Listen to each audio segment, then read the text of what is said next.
Son numéro 9, dévoilé au sommet de l'AT&T Center de San Antonio.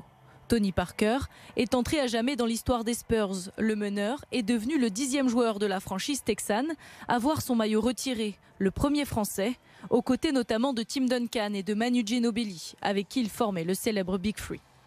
C'est toujours difficile de faire des discours comme ça. Il y a 3 semaines en France, j'ai reçu la Légion d'honneur. J'ai été très ému, je n'ai pas réussi à faire mon discours et je me suis dit non, ce soir il faut absolument que je le fasse. Cette tunique, que plus personne ne pourra porter, Tony Parker l'a enfilée pendant 17 ans. Avec elle sur le dos, il a brillé. 4 bagues de champion NBA en 2003, 2005, 2007, 2014.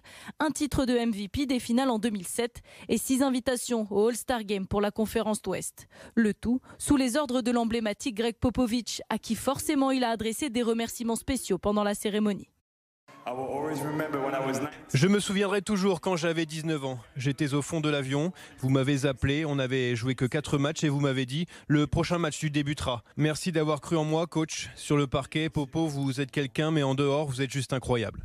Tony Parker, 3e français de l'histoire à évoluer en NBA après Jérôme Moïso et Tariq Abdul-Wahad, a aussi laissé son empreinte sur les statistiques de San Antonio. Il est par exemple le meilleur passeur de l'histoire de la franchise, le 2e en termes de matchs joués et de victoires, le 4e en termes de points marqués.